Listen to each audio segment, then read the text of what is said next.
atividades que a gente trabalha aqui, que é estratégias de ensino de física, principalmente na questão dos desenvolvimentos pedagógicos. A professora Marta tem uma experiência bem significativa no que tange a esse assunto, a essa abordagem, né? Inicialmente, eu apresentar rapidamente a professora Marta, acho que muitos já conhecem.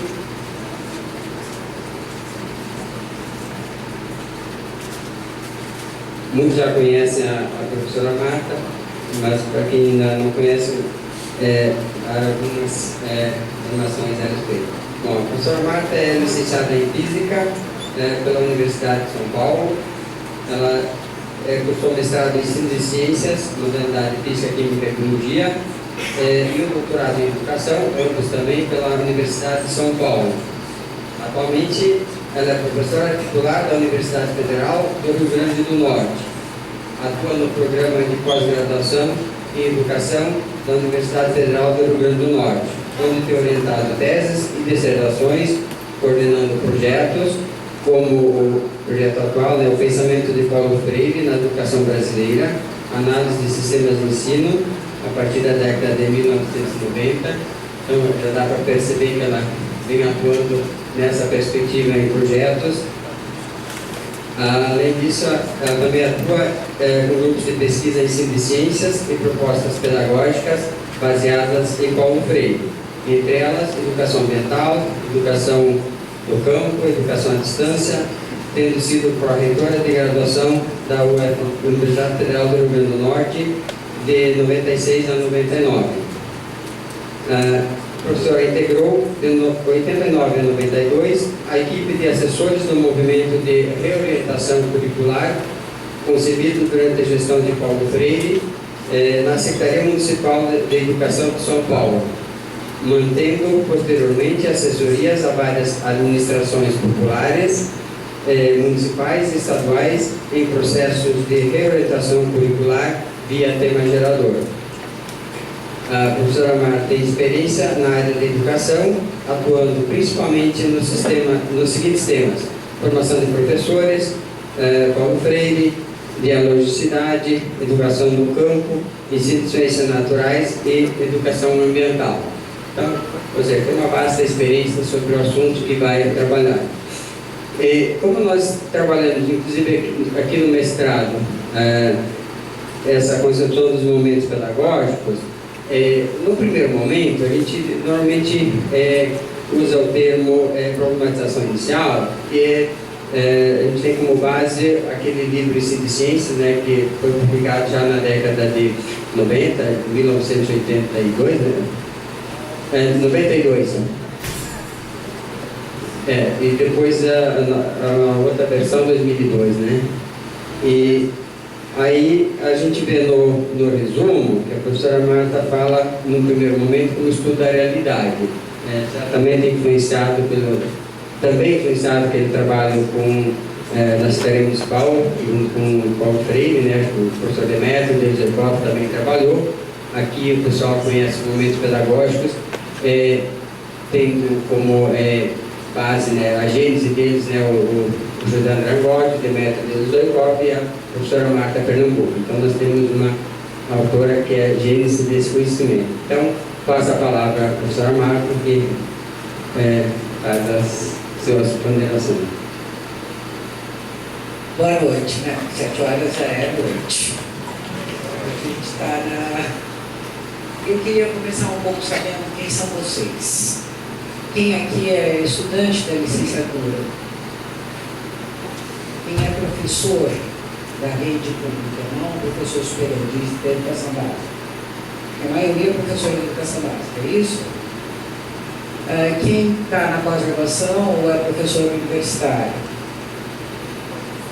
Nossa, tem uma superposição, né? Vocês têm um mestrado aqui profissionalizante, profissional. Então é por isso que tem essa superposição. Quer? Trabalhando no superior na educação básica. Vocês têm uma variedade para o outro. Por que vocês vieram aqui? Tá certo? Esse pensamento de Milton, vocês já tinham ouvido falar sobre os 3 momentos pedagógicos? Nunca tinham ouvido? Já tinham ouvido? Alguém já tentou usar isso? E aí? Fácil, difícil?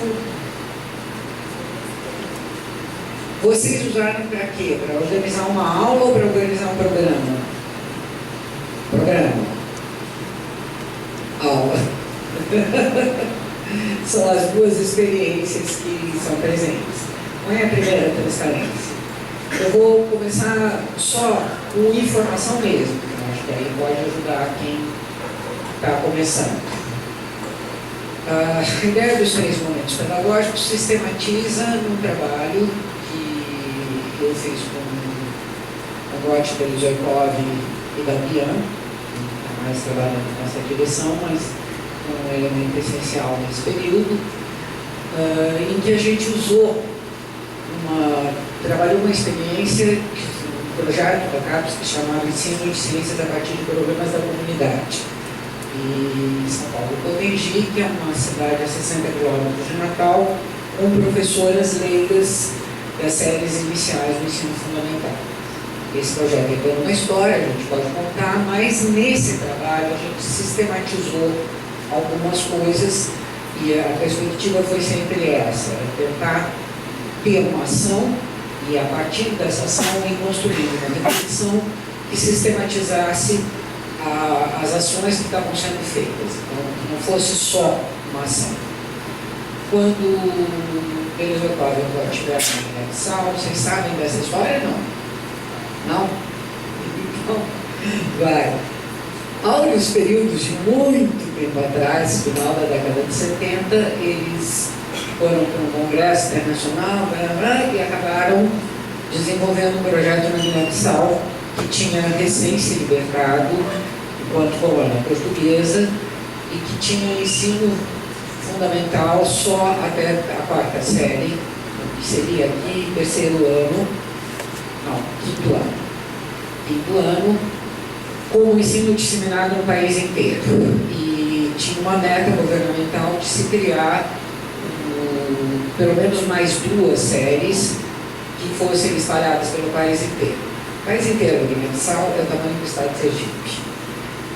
Com a dificuldade de que envolve 20 e tantas etnias diferentes, falando línguas diferentes, com religiões diferentes, numa sociedade que tinha ficado colônia portuguesa, sem ser nada industrializado, todos os produtos de fora não tinham uma indústria na Guiné-Bissau, e o muito pior do que o nosso período colonial, nós estamos falando na década de 70, do século passado, eles, quando se libertaram, tinham uma fábrica de cerveja.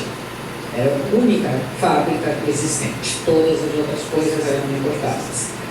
Então, nesse processo de recuperação, a questão da educação foi fundamental. Vocês devem ter ouvido falar no livro do Paulo Freire, que chama-se Cartas à Guiné-Bissau, que trabalha a questão da alfabetização. Eles trabalharam com o financiamento do mercado comum europeu, num projeto que trabalhou a ideia da extensão da escolarização para a 5ª e 6ª série, e nesse processo eles criaram um programa de ensino de ciências naturais para a 5ª e para a 6ª série, usando as ideias freirianas, trabalhando a partir da realidade local, produziram material e se inspiraram muito numa experiência forte que tinha lá, que se chamava CEPI, eram Centros de Educação Pedagógica, e que na verdade estava nas aldeias, você criava uma escola que atendia a comunidade, não trabalhava só séries iniciais, ela trabalhava de educação de jovens e adultos, aquilo que era necessário nesse local. E essa experiência era organizada, material didático que eles produziam era organizado nos 3 momentos, com o primeiro nome, estudo da realidade, o segundo, estudo científico, e o terceiro, aplicação do conhecimento. Essa lógica eles usaram para organizar o material de ciências naturais. O de 5ª série foi centrado em agricultura, produção do arroz, e o de 6ª série foi ensinando a questão da malária, e trabalho que é uma doença endêmica, E eles produziram material, formaram os professores eram professores leigos e criaram material para pedagógico, certo? Construíram balança, fizeram essas coisas todas. Cada escola saiu com o seu kit produzido pelos próprios professores que iam aplicar. A partir desse início, a gente já estava no Rio Grande do Norte, já tinha começado alguns projetos de trabalho com professores de ciências naturais. A gente organizou no primeiro PADCT, que foi um programa que funcionou na década de 80, financiando projetos de ensino de ciências.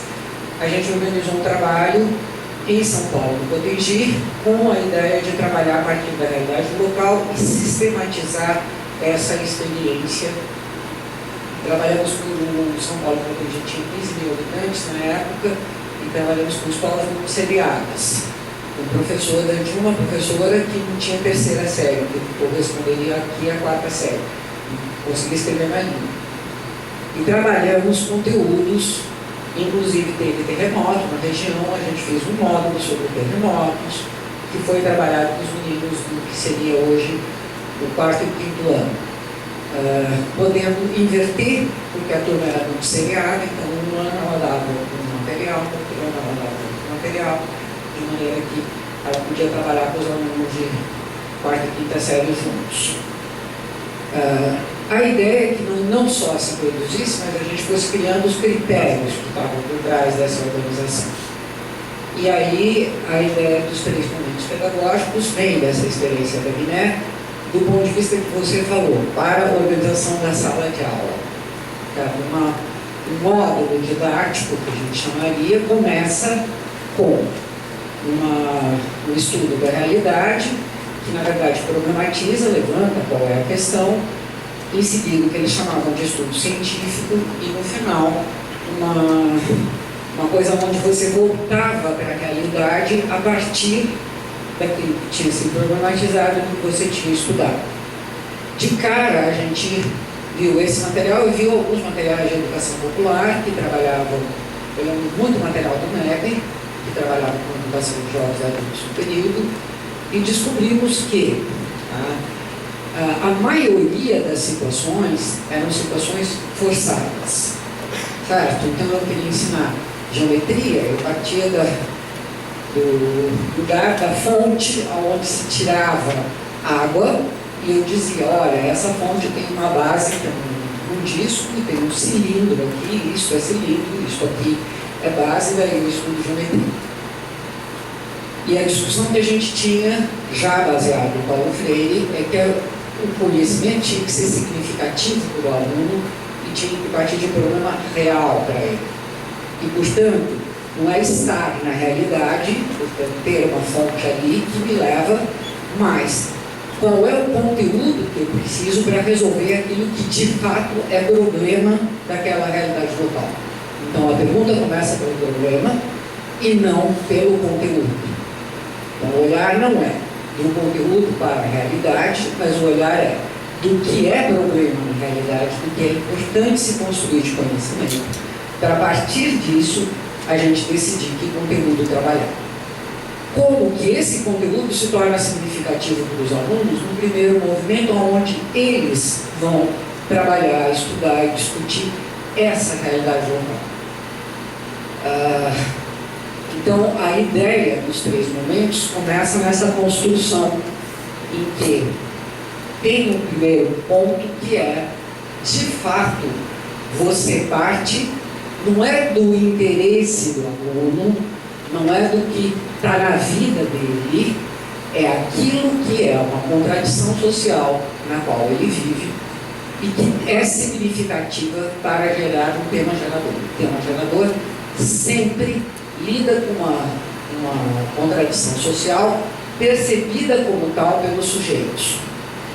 Então, tem um trabalho prévio que você levantar com a comunidade como ela vê a sua própria vida, quais são os problemas que ela percebe, identificar nesses problemas que eles percebem como tal, aquilo que a gente chama que a gente consegue identificar como uma contradição social. Analisando essa contradição social, você vê que demanda muito conteúdo para ser compreendida e entendida. E é esse o exercício de ensino que a gente vai fazer. A prioridade é a realidade diz o conteúdo e não o conteúdo diz o que da realidade. Então esse é o primeira grande coisa que está por trás, que tem um problema na interpretação, na disseminação dessa ideia que eu vou apontar para vocês. A gente depois disso foi sistematizando, tanto escrevendo sobre como usando isso em várias circunstâncias. Então, em São Paulo Potengi, o primeiro bloco foi água, o primeiro ano grande temática foi água, e o segundo ano a grande temática foi agricultura. Aí a gente estava trabalhando com produção de algodão, que era a realidade local, teve o bicudo, que é um bichinho que come, a produção de algodão caiu completamente, os pequenos agricultores. Então, a realidade vai mudando e o conteúdo não fica estático na medida que você tem que enfrentar. Teve o terremoto em João Câmara, vocês sabem dessa história, porque teve terremoto em meio de Pilaca no Rio Grande do Norte, eu vou contar. Não é tão forte, não chega, mas caiu foi a torre da igreja, que rachou, mas é assustador, você sente isso e faz muito pouco parte do nosso imaginário. A gente sempre fala no Brasil sem terremotos. E meio de placa, ainda, meio no centro da placa. Tem um grupo de sismologia no Rio Grande do Norte que se preocupou a partir, não só a partir disso, mas se fortaleceu a partir desses fenômenos, que tem um trabalho considerável, levantando que não é uma exceção, que tem toda uma tentativa de compreensão do fenômeno. Imediatamente a gente começa a trabalhar com o terremoto, como é que eu ensino isso, como é que eu trabalho isso, que é um problema sentido diretamente pelos sujeitos. Em seguida, a gente pegou uma escola em espaço urbano, uma coisa é trabalhar numa comunidade que já tinha movimento social forte, já tinha as questões, as contradições sociais definidas pelo próprio movimento, e a outra coisa é como é que eu chego numa escola, num bairro, e tento compreender isso. Segunda coisa, como é que eu faço sequenciação de conteúdo? O que fica na primeira, o que fica na segunda, o que fica na terceira, e critérios eu estabeleço. Pegamos uma escola, um bairro de Natal, bem padrão, relativamente perto da universidade, trabalhamos com as professoras, sempre foi essa lógica, e tiramos um tema, trabalhamos esse tema e tentamos tirar alguns critérios para ver como é que fazia essa sequenciação do conteúdo e usando daí a ideia dos 3 momentos na programação, não só no ano, mas na sequência do que seria trabalhar na escola ao longo de vários anos. A gente estava encerrando esse projeto, o financiamento nosso tinha encerrado, a gente continuava com contato com as professoras. Paulo Freire virou secretário da Educação de São Paulo, e se desencadeou um movimento grande para se trabalhar isso, de reorientação curricular. Participei eu e o Demétrio, o Jorge Pitique, foi um grande companheiro nesse período. Alice Pearson também participou do processo, e nós trabalhamos com as escolas, tirando um tema gerador em cada uma das escolas. Vocês terem uma ideia, eram 340 escolas, e a gente conseguiu atingir 190, alguma coisa, escolas que começaram a tirar tema gerador e a construir o seu currículo a partir das contradições da realidade local em todas as áreas. E aí a gente aprendeu como é que fazer isso com os parceiros das outras áreas, porque a gente sentia que esse era sempre o buraco. Você não resolve uma contradição social a partir do ensino de ciências naturais. Você resolve quando as várias áreas do conhecimento estão presentes dentro desse processo.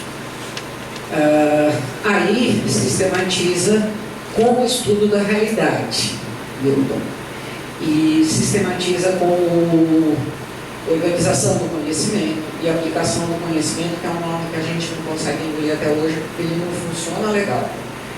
Não é só que você volta para a questão inicial, mas é um momento também que você extrapola o conhecimento e vê a amplitude para além da questão local.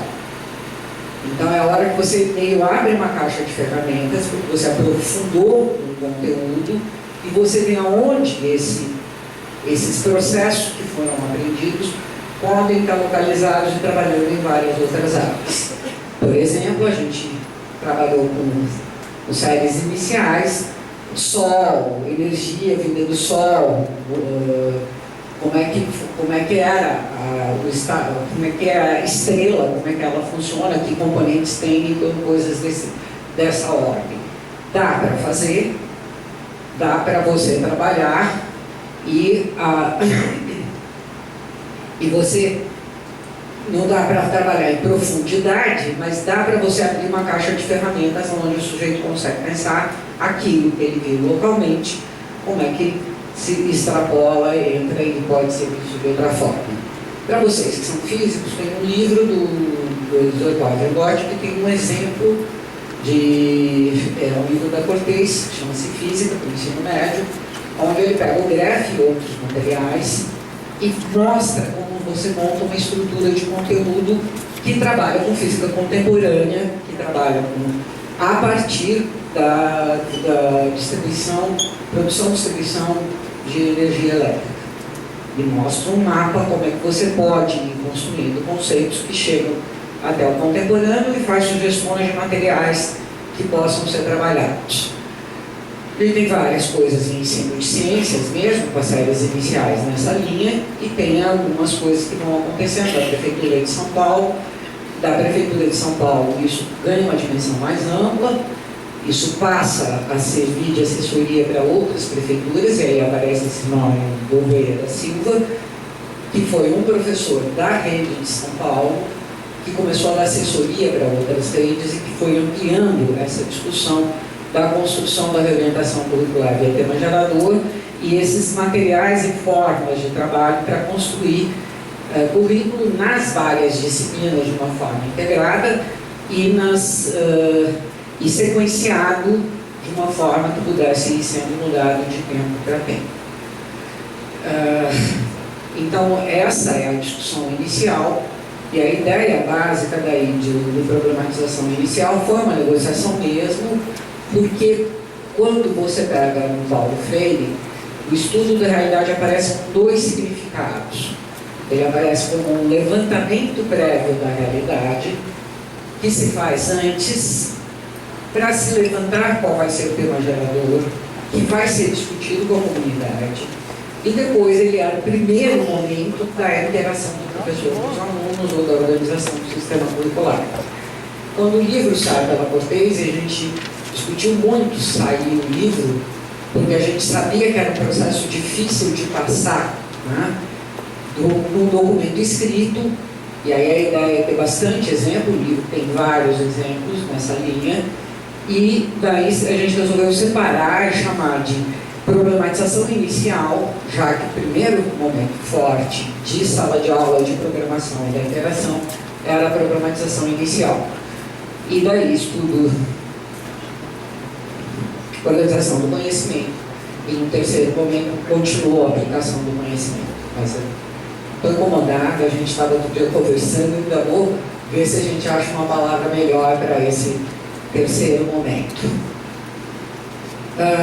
O que é importante? O que é importante é que isso não é um método. Tá?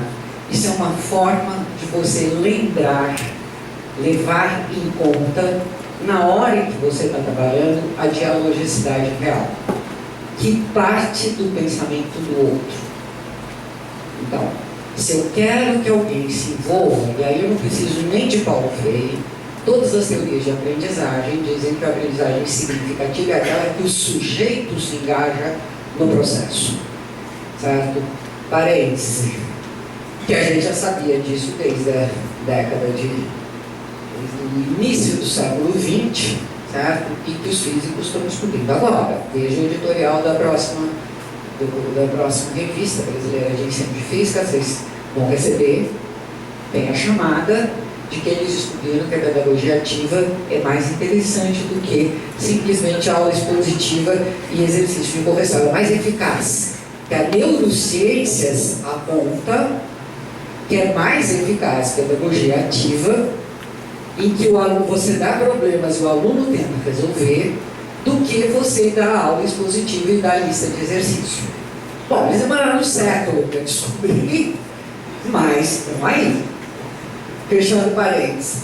Como a gente não demorou esse século, a gente foi formado nessa discussão, sempre se fez esse tipo de interação em que você trabalhava, mas a gente sabe que as teorias de aprendizagem mostram que o sujeito aprende aquilo que ele faz. Portanto, eu só dou aula expositiva e somando resolver lista de exercício, ele aprende a repetir as fórmulas e aprende a resolver o exercício sem compreender aquilo que ele está fazendo. Se eu em nenhum momento pedir para ele explicar o que ele está fazendo, ele não vai aprender a explicação sobre aquilo que ele está fazendo. Então, o aprendizado tem a ver com a ação e tem a ver com o significado que o sujeito dá para essa ação. Isso é muito claro no pensamento de Paulo Freire, quando a gente diz a gente parte da fala do outro, tá? Do momento inicial, tanto para pensar a questão, o problema na comunidade, é fazer a comunidade falar sobre o problema, problematizar no sentido de quais são os limites desse pensamento, para que torne significativo e se buscar um novo conhecimento. E aí, cara, quando as coisas são significativas, a gente faz ser difíceis. Basta ver como todo mundo dos nossos alunos trabalha horas no jogo de computador, certo? Na maior, sem grandes dramas, fazendo um esforço considerável. Você olha, você está vendo que tem um esforço envolvido, porque é importante e é significativo. Então, a questão é essa. A questão é conhecimento para mudar a realidade. Então, pegando a fala do professor Celso hoje, a gente sabe que a sociedade é capitalista e sabe que a escola não vai resolver, mas sabe que a escola universalizada do jeito que ela está, abre espaço para se explorar algumas contradições sociais que permitem a gente avançar. E dizer que a gente quer um conhecimento crítico não é dar uma aula sobre o conhecimento crítico, mas é ajudar o aluno a construir isso no processo. Nada como partir da contradição social na qual ele está, ele compreender quais são os elementos que constroem essa contradição social e perceber que isso tem a ver com uma estrutura e uma forma de organizar a sociedade que, nesse momento histórico, nós estamos vivendo, como é que ela se dá. Aí, ele está construindo o pensamento crítico, ele está tendo aula sobre o pensamento crítico. Ele está tendo os elementos que permitem ele analisar e poder compreender e atuar sobre a realidade onde ele está. Então, se a gente está em lugares onde tem movimentos sociais, é fazer parceria com os movimentos sociais, até nesse sentido de envolver os alunos nisso. Isso vai se disseminando, como você acabou de colocar, e está muito claro no trabalho da Cristina Muffin, que é uma orientanda do Demétrio, que fez um levantamento sobre a utilização no Rio Grande do Sul dos 3 momentos pelos professores de física. E a partir desse trabalho, ela foi pensando um pouco como é que ele está sendo usado no ensino de física. Porque então, num simpósio de ensino de física, vocês convidam a gente para falar. E, na verdade, isso está disseminando, isso está no livro, isso está em vários outros livros, vocês vão ver que tem outras referências bibliográficas disso. Isso está sendo usado em vários projetos. Como é que é entendido? A última novidade, alguém de vocês está em uma escola que está trabalhando no Pacto do Ensino Médio? Vocês já chegaram no caderno 2 do conteúdo de área? Quê?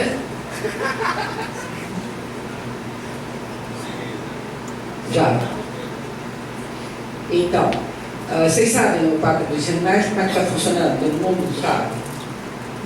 Acho que a grande vantagem é ele estar localizado na formação de grupos nas escolas, que favorece a gente ter uma estrutura de trabalho em cada escola de ensino médio. Se as secretarias entraram no acordo, se o projeto está sendo desenvolvido, a ideia é que se formam monitores que vão formar grupos interdisciplinares em cada escola. No mínimo 5 na minha região, no mínimo 5 pessoas, e com um material que dá para discutir e dar continuidade. O material sobre o caderno 2 etapa 2 da ensino de ciências, ele tem uma discussão sobre juventude, e aí ele tem uma discussão sobre as áreas